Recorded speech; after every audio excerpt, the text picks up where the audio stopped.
All right. Sitting on our chair, let's clear the flesh off the sitting bones. Adjust the curtain because the sun's coming right into that opening.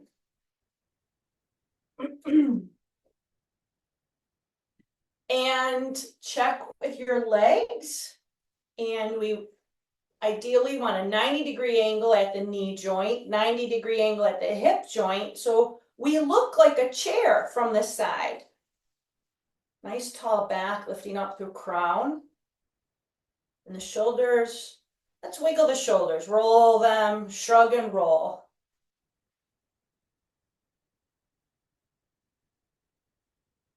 And then slow it down and allow the shoulders to settle when they're at their back position.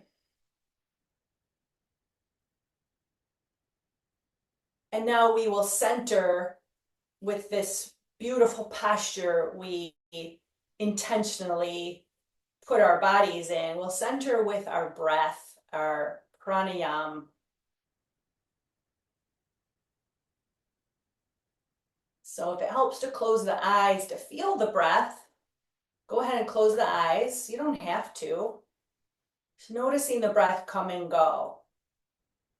There's a lot of layers to breath practice. And the very first layer in tuning into our breath is noticing if that brings up any junk. Some people, many people, have difficulty tuning into breath. So you're not alone if that's happening to you. So we move slowly. We move slowly. Perhaps just noticing what it feels like at the nostril openings. What are we sensing there?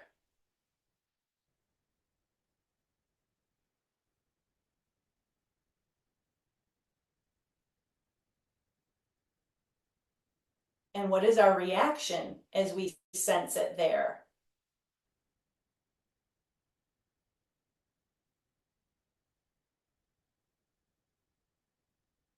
And if this is all you do when noticing the breath, that's great. That's really great. When that becomes easy and you're ready to move on, and easy is probably not the best word. When that becomes comfortable to your system and you're ready to move on, feel the breath in the low belly. Breathe into low belly. Allow the low belly to expand and soften on inhale. And the low belly shrink on exhale. And we can place a hand on the belly to feel the expansion on inhale. Belly can gently press into the hand on inhale. And the hand can gently press on the belly for the exhale. It doesn't have to, but it can.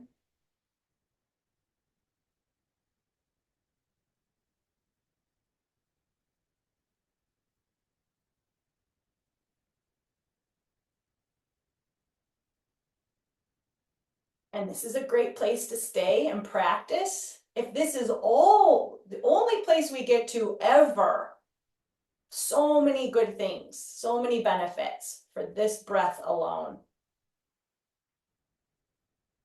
Sensing it at the nostrils and perhaps this.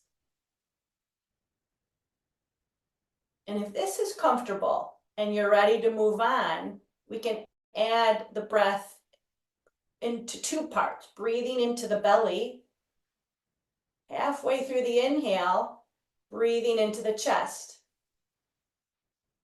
On the exhale, empty the chest, empty the belly. So the breath is filling us from low belly up into the chest. The exhale is emptying us from top to bottom, from chest to belly.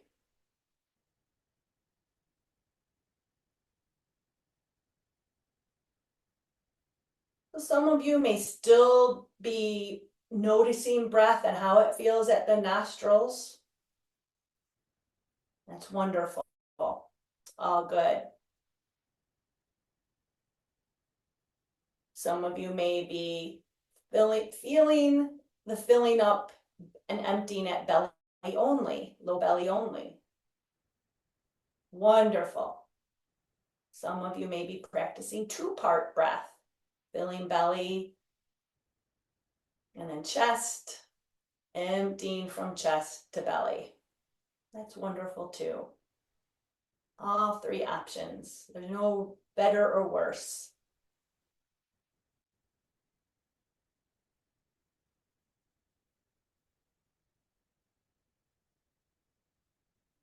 Take it slow. We're curious slowly with our system because our breath is very intimately connected to our nervous system. So we must feel safe as we explore the breath.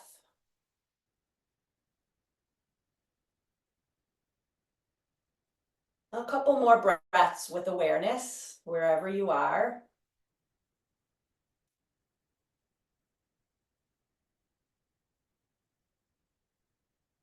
And this is a form of meditation, by the way. And it can be a more difficult meditation. And research shows that meditation is beneficial for pain management, focus, memory, and overall improves overall sense of well-being.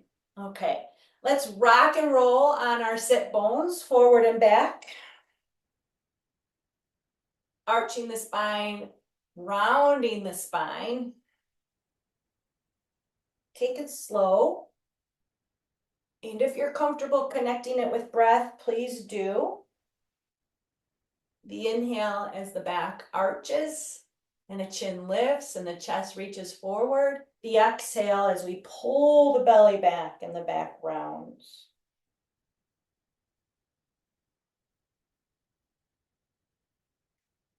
Connecting breath with movement is simply moving meditation.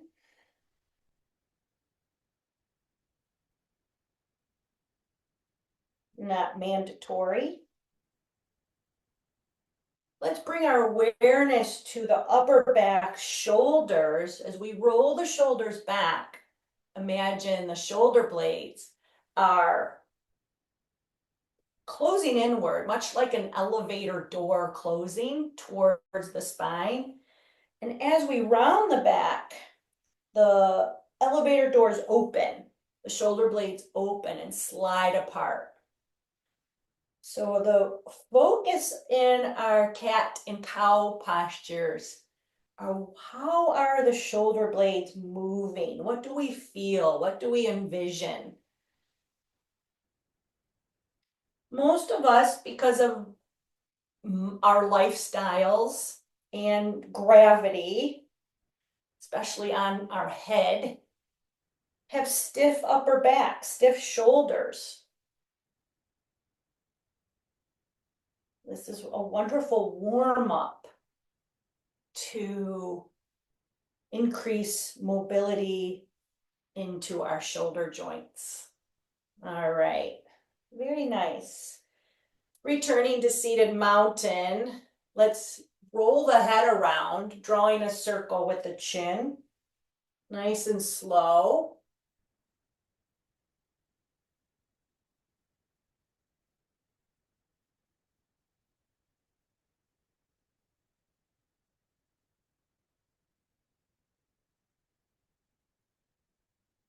And then change directions. How about those tigers? Exciting stuff in the big D. So exciting. I will be hopefully watching the second half of the game tomorrow. The first half in the afternoon, I will be at a yak farm. Seeing what we do with the yaks here in Upper Michigan. Okay, with the head on straight, let's slide the head back. Slide the head back as if you're pressing it into your bed pillow. You're lying and face up, pressing the head back into the bed pillow. And then lower the right ear to the right shoulder. Imagine your head is very heavy. Please don't force the ear towards the right shoulder. We're just encouraging it to be heavy, lengthening the left side of the neck. Maybe we can extend through the left arm, pressing that palm towards the floor. If that feels too much, leave the left hand on your lap. Good. Head returns on straight. Hand returns to lap. Roll the head around a bit. And then find stillness in the head. Slide it back into the pillow. And then lower left ear towards left shoulder. Heavy head.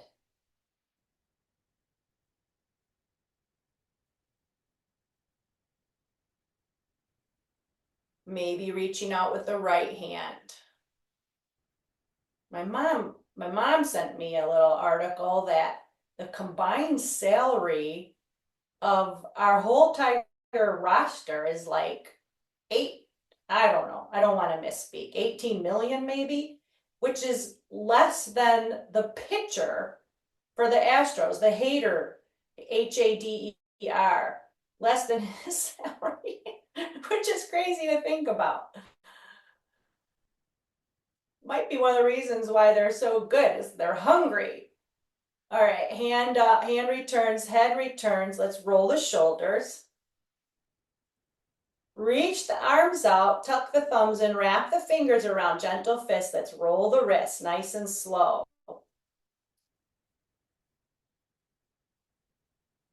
Big circles, nice and slow. Change directions.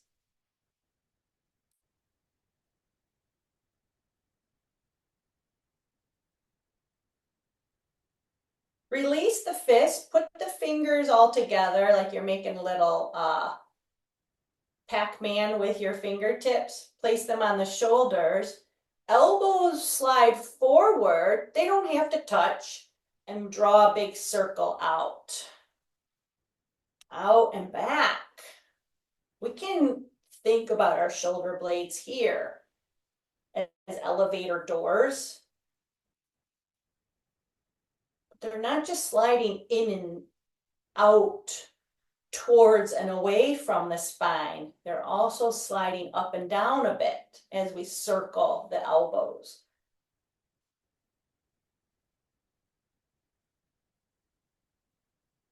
Nice and slow. Biggest circle as your elbow can draw. Change directions.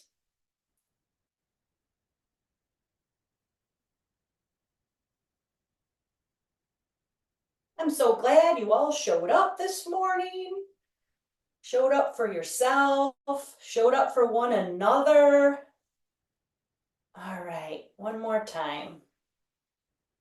Good. Shake it out. Place the fingertips on the back of the head. Feel for that bony ridge at the bottom of the skull. Occiput. And then slide the head into the fingers. It kind of feels like we're almost making a double chin. We're not lowering the chin. The chin stays parallel to the floor. We're sliding the chin back. It's as somebody's has a finger on the tip of your chin and they're pushing your head back. Gently, gently, gently. That's what I mean by the pillow action. It's as if you're pressing the back of the head into your bed pillow when you're lying down face up. Elbows press back gently. Pillow action the head. And imagine the fingers, they're not going to move, but imagine the fingers are sliding the skin on the head up, up, up. So the back of the head is reaching up and back, up and back. Breathe. Now engage the core.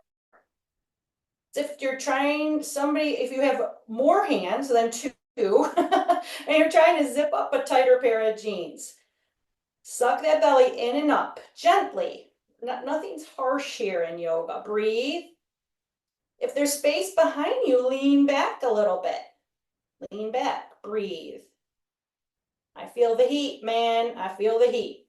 Good. Come on up straight if you lean back and release. Now try the pillow action without the hands back there. Slide the head back and reach the back of the head up. We're resisting the urge to have a lot of movement in the chin, that up and down movement. Sliding back and lifting up the back of the head. Very nice. Good. This is good work. And it takes a lot of awareness, but there's core strength required to do this. We're a kinetic chain. Everything's attached. Everything's connected. I don't have to tell you guys this. You know this. One part affects the rest. All right, let's do some side bends, reaching up and over. And then the other side. The low arm can stay on the hip or reach down and apart from the upper hand. Whatever feels good for your body. And the upper hand should not reach above the shoulder. If it causes pain, we can rest it on the shoulder or the hip. There's more than one way to skin a cat in yoga. And that saying is probably not a saying a yoga teacher should ever say. I'm an animal lover. I don't know where that saying came from, but we don't mean it literally. Oh, side bends. We can't do too many side bends, everybody.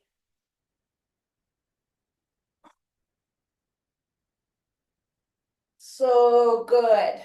Good for our balance, good for our core, and most importantly, good for our breathing. All right, let's return to seated mountain and notice how we're feeling. What's happening? Okay, we did side bends, we did our cat and cow. Let's place the left hand on the right leg and twist the body to the right. Release, swing the right hand over to the left leg, sit nice and tall, twist the body to the left. Release, left arm to right leg, sit nice and tall, twisting to the right. Release the hands, swing right to left, root down, lift the posture up, twisting body to the left. One more time each side. Release, right hand, nope, left hand to right leg. I think it's better if I just don't talk, especially when it comes to rights and lefts. Other side, that's what I can just always say, other side.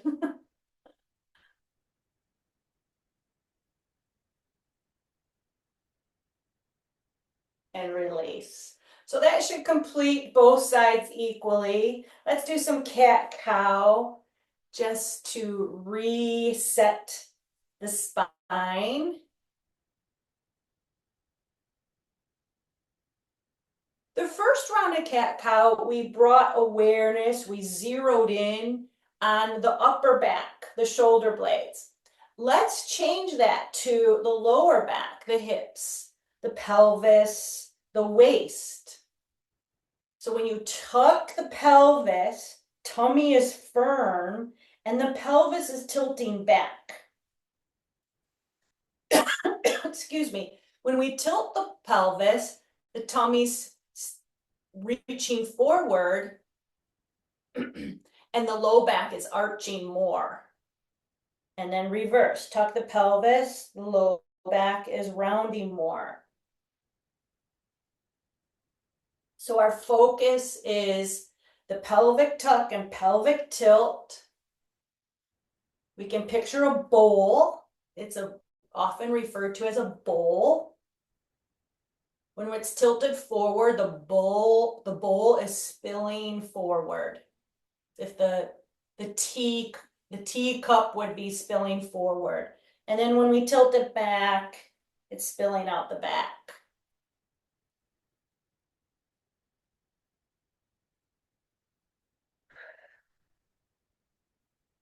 Very nice. Okay. Finding neutral spine.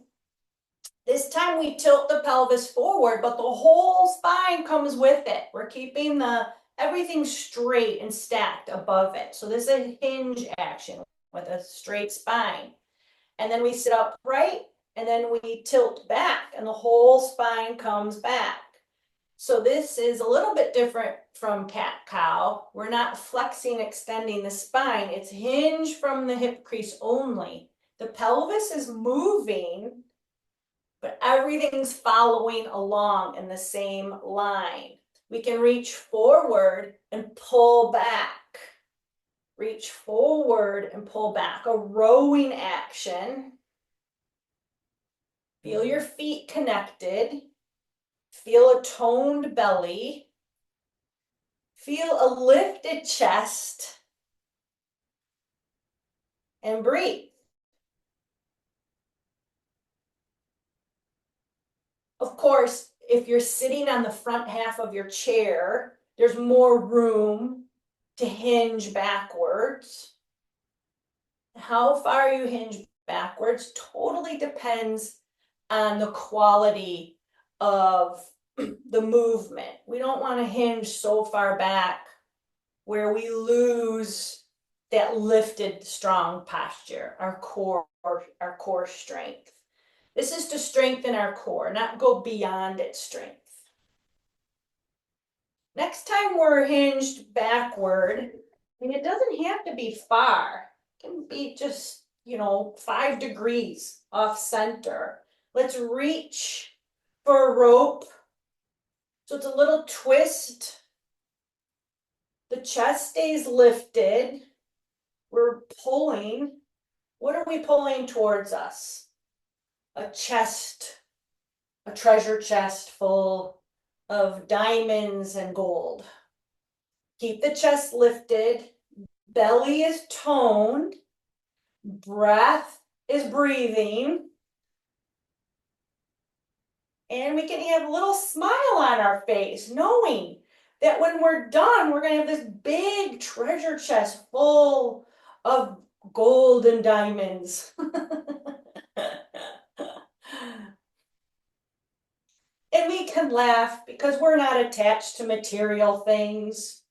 We know life can be good without all the diamonds and gold. Couple more, please rest when you need to rest. Oh, so good. Feel it in the waist, feel it in the tummy. Awesome. Let's sit in seated mountain. And take our hands on our belly and rub clockwise. I believe this is clockwise, but please don't hold me to that.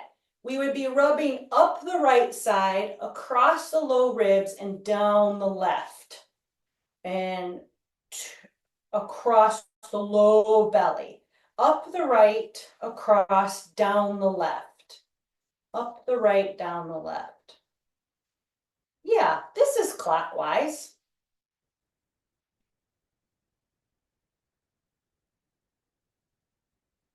Up the right, down the left. We're following the path of digestion. The sea of energy, the sea of energy. I had a brain pause for a moment there. I separate the hands and rub the low back, the sea of vitality. I like to use my knuckles here, but you can use your flat hands. Sea of vitality. Sending some love to our kidneys and low back.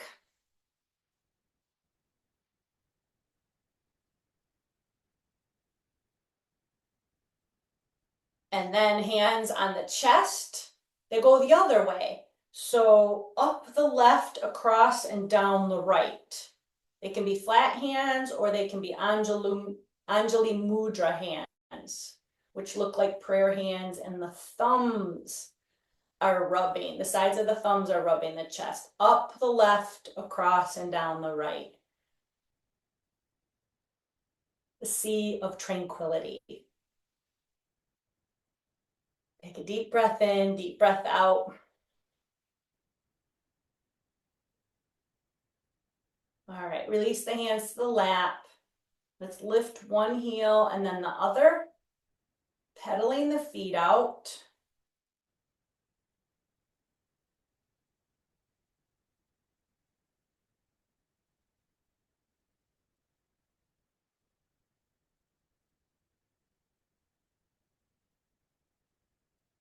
And then straighten the right leg. Point the toes up as best you can. If this is not available to your foot, we can use a strap or a helper. Another person can help flex our ankle. And then point. Flex and point. Flex and point. And if you want to get fancy, we can circle. That circle includes the flexion and the pointing.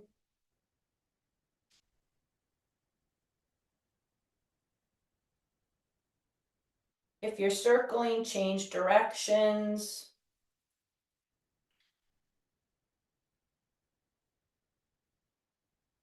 I'm a believer. I'm a believer in joint work. It has been a game changer for how I wake up in the mornings. Okay, other foot before I get carried away and forget what we did on side one. Point and flex. If you need a strap or a helper. And sometimes it's nice to do it, see what happens without added help, without somebody doing it with you or a strap. We can visualize, we can work on sending those messages from our brain all the way down to our toes and ankles. Take some circles, nice and slow.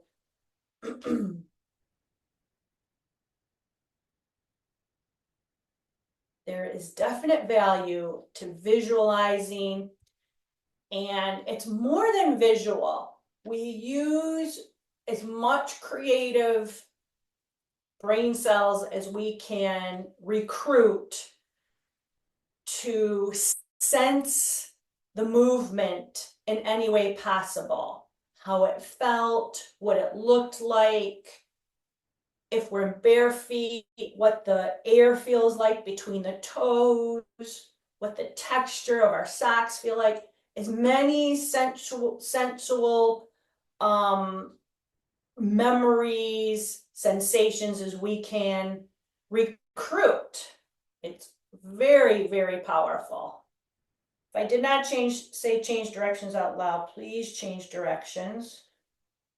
Place that foot back. Okay, let's wag the knees in and out. We'll get into some hip work.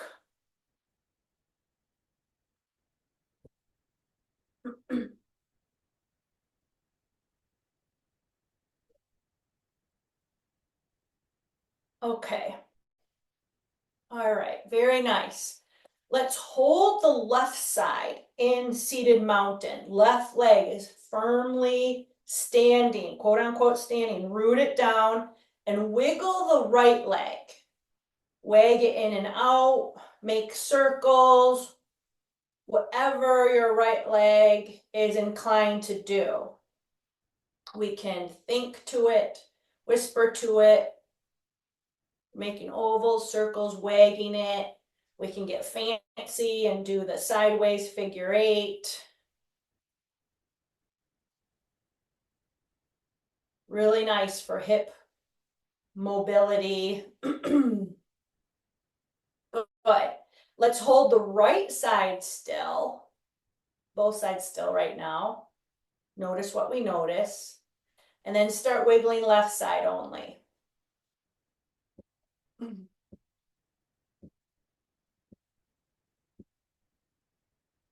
then make some patterns, maybe circles,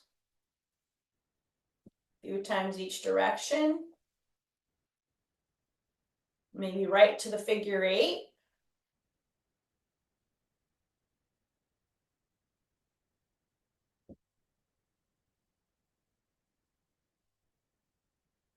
It's so funny when you teach online and most people have, if they have their cameras on, I just see faces and shoulders. And when we do lower half body work, it's like we're just all sitting around staring at the screen doing nothing. All right, awesome, great. And then just free form, in and out, up and down, blah, blah, blah, blah, blah, blah, blah. Wiggle, shimmy, shake. Okay, let's hinge forward and interlace the fingers under the right thigh. If your hands don't like this or something that doesn't favor that, we can always put the strap under the right foot. And when we sit upright, the strap and arms bring the leg up off the floor. I like interlace fingers all the way to the webbings because it's strengthening for the hands. It also is good for arthritis because we're hitting acupressure points, keeping nice circulation into the joints of our hands, which is kind of a dirty trick because it's more difficult when we have arthritis to do this, but in the long run, we're better off. Bend the elbows to hug that leg up to the posture and then straighten elbows. Let's go up and down a few times.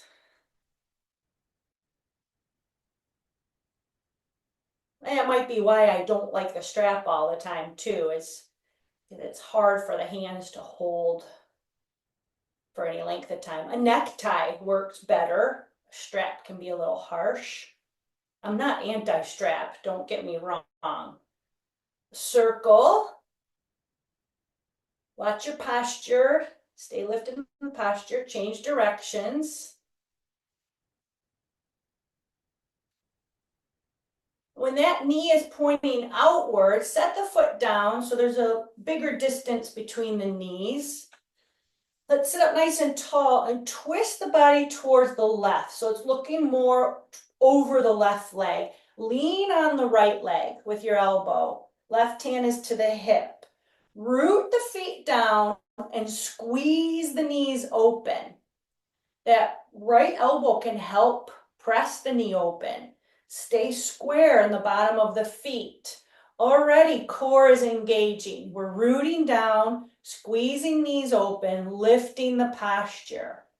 Maybe the right arm straightens inside the right leg and that connection stays firm. Arm pressing against the leg, leg pressing against the arm. Maybe the left hand reaches for the left shoulder, zip up the belly. Maybe the left hand reaches to the sky.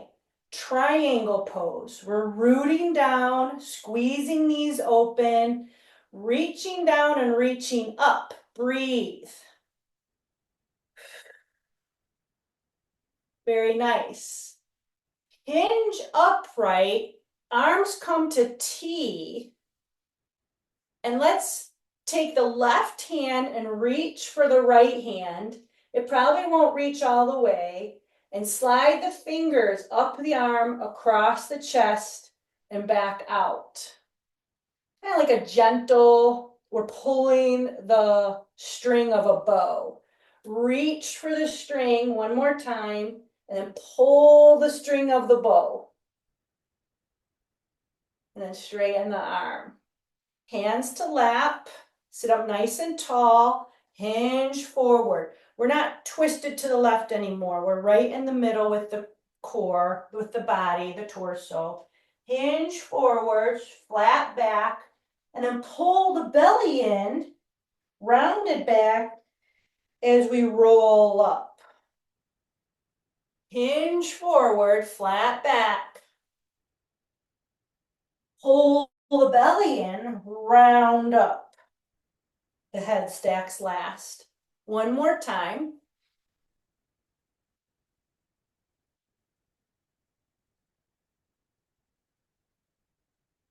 Good. Very nice. Pause in your wide-legged mountain posture.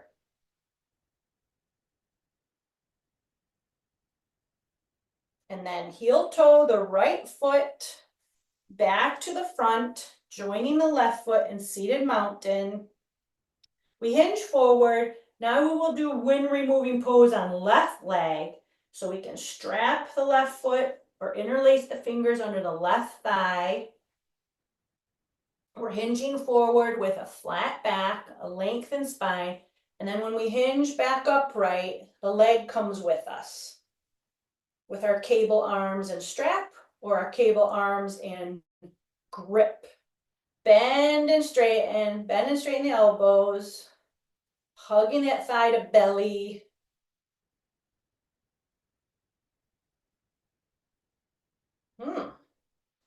Snap, crackle, pop.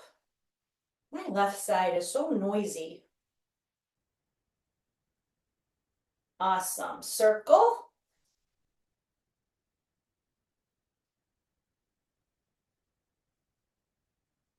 And change directions.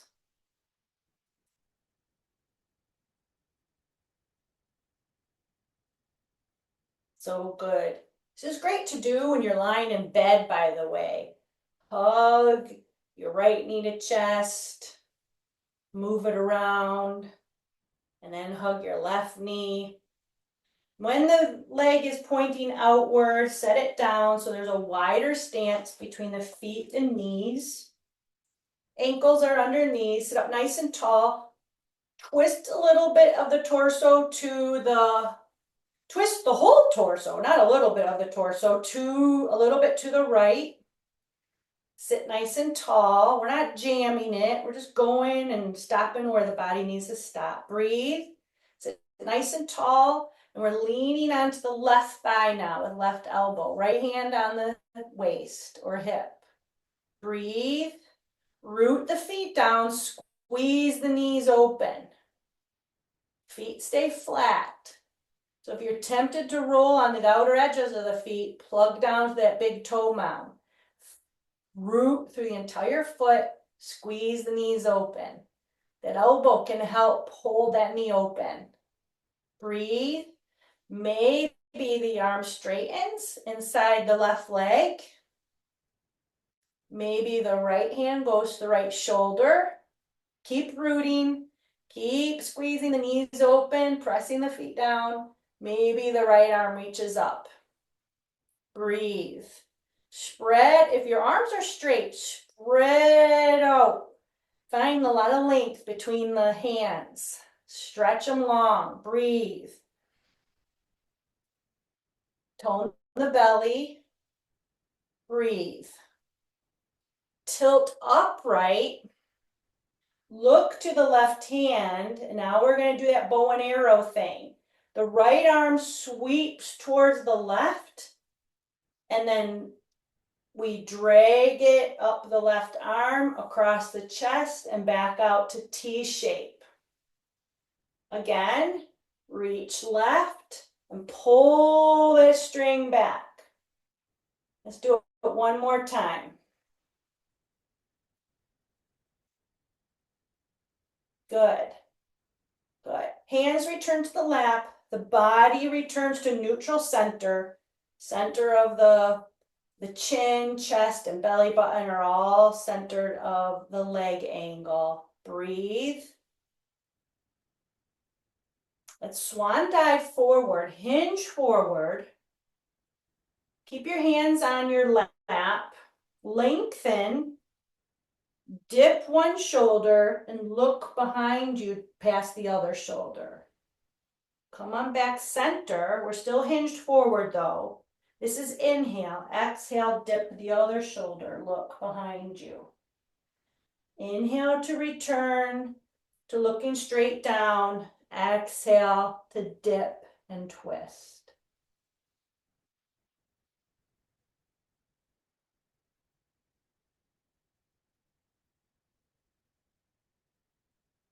Feel good, feel juicy. Find a flow, a range that works for your body.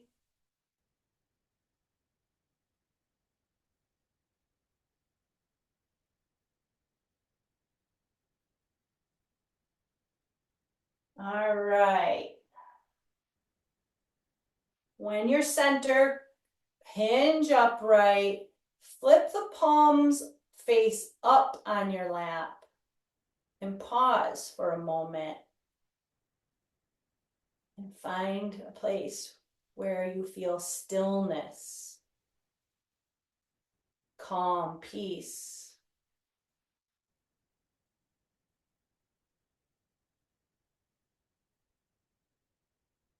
All right. Heel toe the left foot to center. And let's walk our feet in closer to us and maybe wider. We're face forward, we're center on our chair. We're going to practice the sit to stand. This will be our apex pose for the day because it takes a lot of strength. It's great for improving our balance. It's great for strengthening. It's great for core work. And it's really good to prevent injuries to our shoulders, knees, backs, and hips because we're retraining our body how to quote unquote stand and sit symmetrically using the concept of stacking our bones and recruiting the big muscles so we're not putting our joints at risk. Okay, that's the sales pitch. Sales pitch is over. So with a nice distance between the feet, and you can always change it to the distance where you feel safest and strongest. Some people may be narrower, some people may be wider, some people may be closer into us, some people may be farther away. So wherever we feel safest and strongest as we press our feet down into the floor. I start with my hands on my thighs and I hinge forward a bit, press the feet down, and the hands on my thighs, I can feel my thigh muscles engaged. And I also feel my butt muscles engaged because I got a little higher on the chair.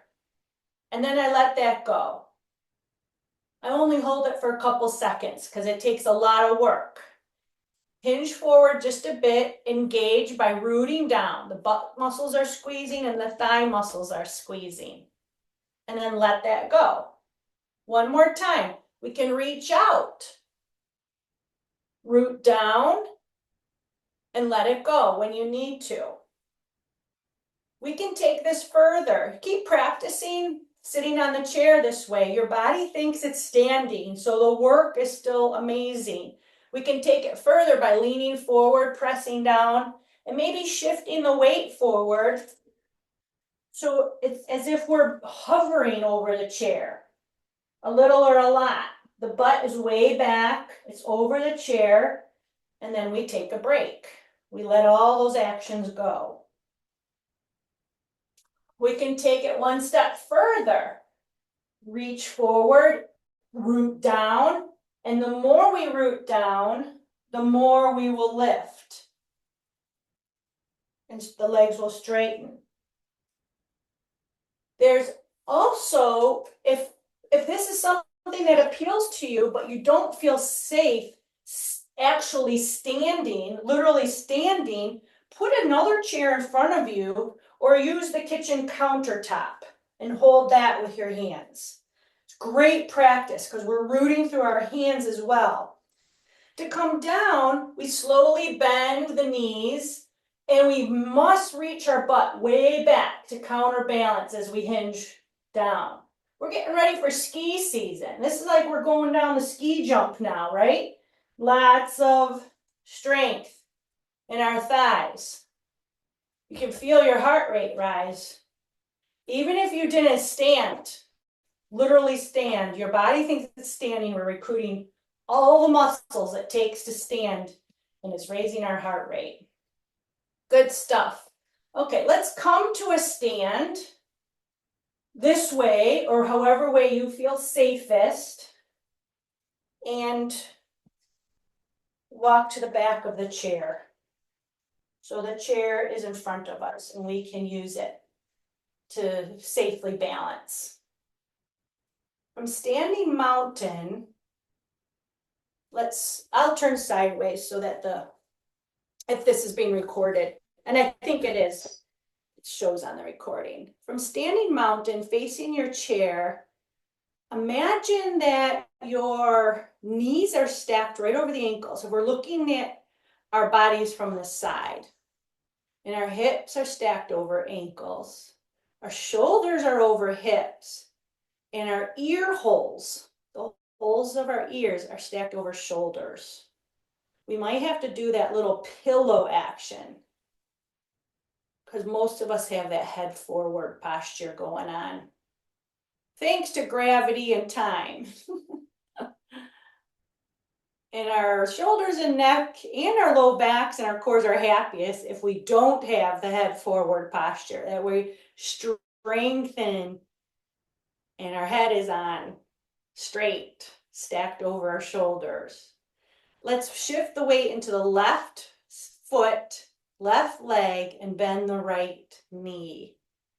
You can balance on the right toes and turn the right knee pointing to the right. Good. Forward, right. Forward, right. The toes can stay on the floor or the foot can slide up. The right hand can go to the hip, or both hands are safely on the chair right now. Safety first.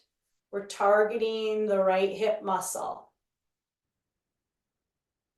Good. Next time the knee is pointing forward, kick the right foot forward, heel reaches out, take little kicks. And then maybe kick out to the side. Both hands stay on the chair. Forward and side. Forward and side. Doesn't have to be super high. My foot is as high as I can possibly lift it doing this.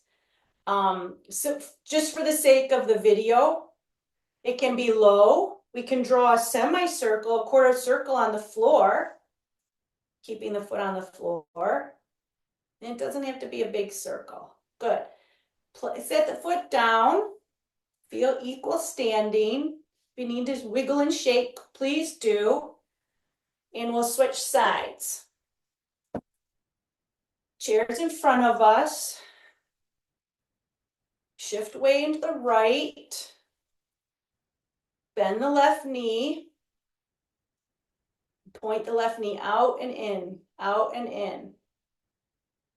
I didn't mention this on side one, but if we're thinking mostly about the leg that's moving, because the mind is directing it to move. But we also need to pay attention to the standing leg. If our hip is bearing a lot of weight and jutting out, let's hug it in and get taller. So we're also recruiting hip muscles on that standing hip as well. Straighten the leg and draw that semicircle. I know we did the kicks too. I won't forget the kicks. Drawing that semicircle. Foot can be off or drawing it right on the ground. Hug that standing hip in. Stand nice and tall.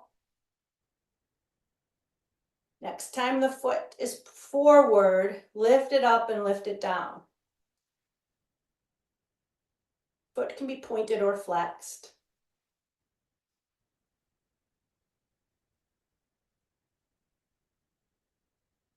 Good, really nice. Return the foot to the floor. Find equal standing. Shrug the shoulders, roll them back, let them settle, and then little pillow action here. So our ears line up over our shoulders. Good. Let's take a downward facing dog. So both hands to the chair, baby steps back, baby steps back.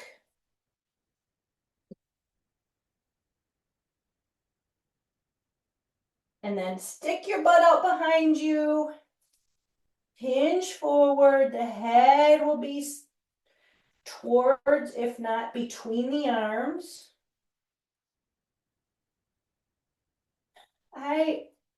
It's always better not to lock out the knees, but if your knees buckle, it's safer to lock the knees out. So you know your body.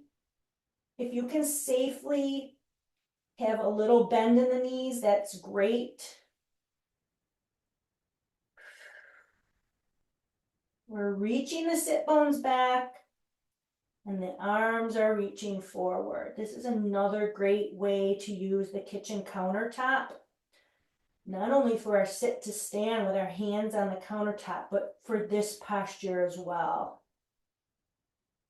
Try the pillow action here. The gaze is straight down, slide the back of the head towards the ceiling and the top of the head towards the chair seat. Zip up the belly. Awesome. Look at your chair and tiptoe forward the standing mountain.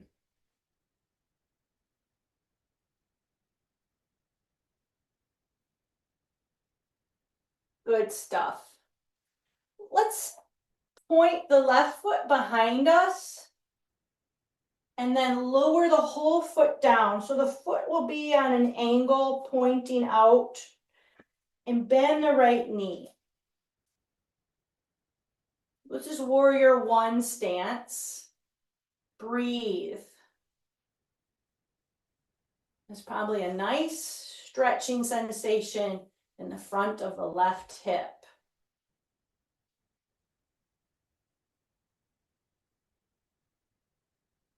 Good. Think about the right foot. Root down through the right foot. Shift the weight forward so we can take the left foot to step forward. And then we put the weight into the left foot, step the right foot back. Point the toes out a bit. So that right foot's on probably a 45-degree angle. Left foot's facing the chair. Bend the left knee. Lift the posture up out of the hips. And breathe. Warrior one stance. We didn't do this on side one, but if you feel safe to keep one hand on the chair and reach the right arm up, that's a nice option.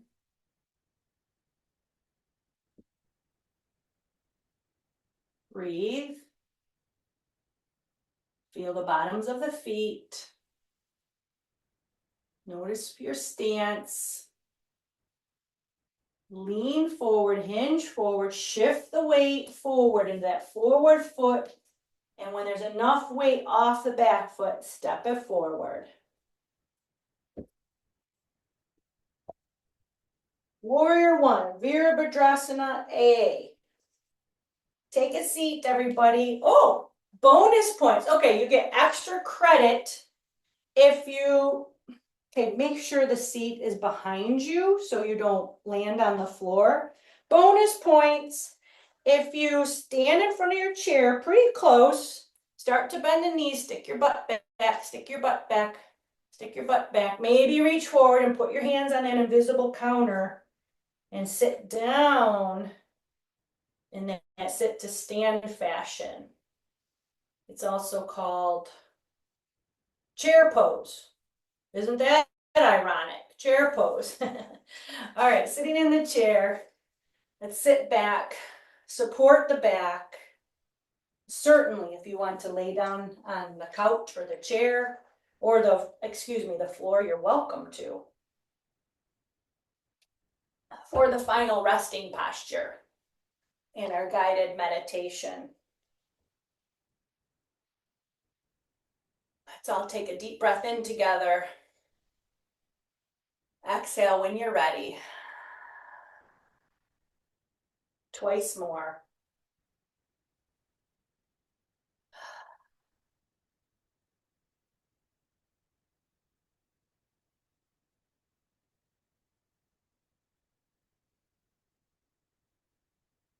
Let's bring awareness to the forehead, and if there's any gripping, any tension in the forehead, wiggle the eyebrows up and down.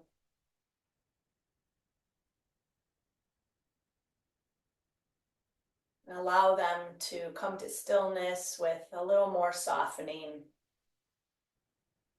Awareness to the eyes, the eyelids.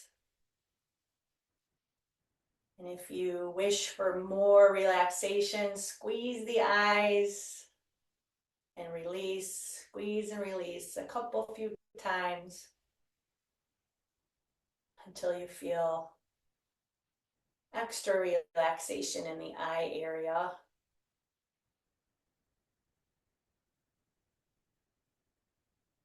And then we focus on the mouth and the jaw. Softening, and if there's any more that can be accessed, open the mouth as wide as you can, stick out the tongue as far as you can. Do that a few times. Hopefully reaching more and more softening with each time. Feel the shoulders heavy, the hands soft.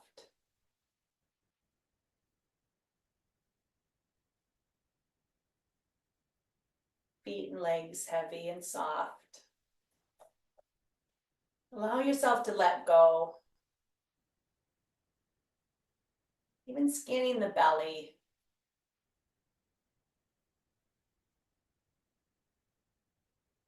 If there's any room in the belly, any part of the belly that can release.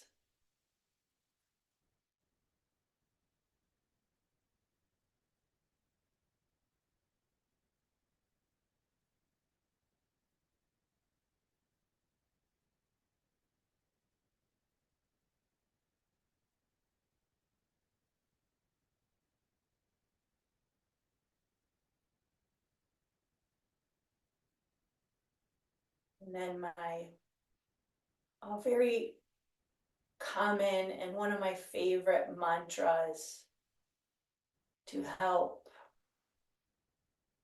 rest the mind while our body is resting is Sat Nam, S-A-T Sat, N-A-M Nam, Sat Nam.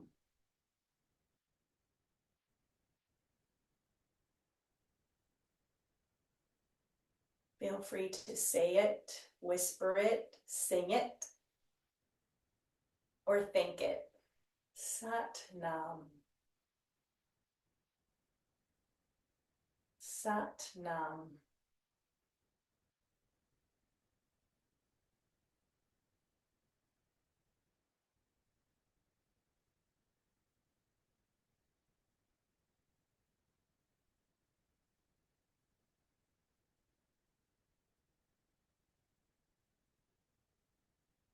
Sat Nam.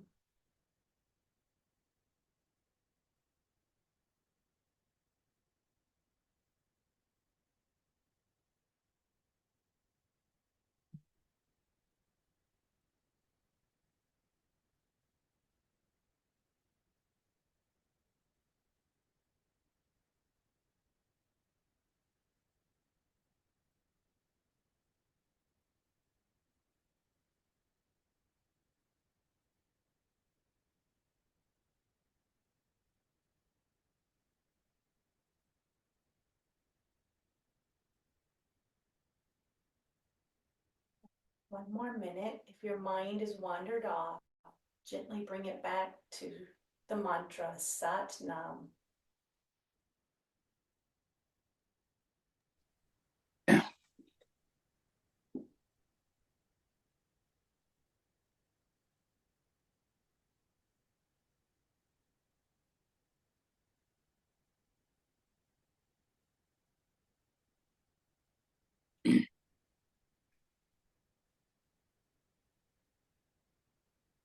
Sat Nam. Sat Nam. Wiggle the fingers, wiggle the toes. If you'd like to stay in Shavasana longer and you can afford that time, please stay in longer. Mindful rest is so, so healing. When you do decide to come out of Shavasana, do so slowly by wiggling fingers and toes first, gradually adding the movement, perhaps deepening the breath.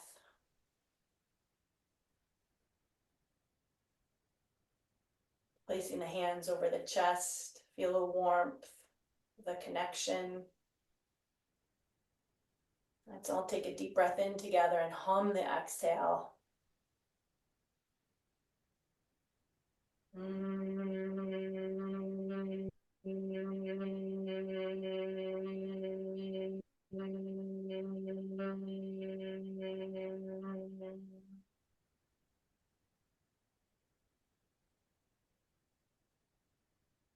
Seal the hands, lift the chest to the thumbs. Our symbol of yoga when we connect head, heart, and hand, symbolizing the union of mind, body, and spirit.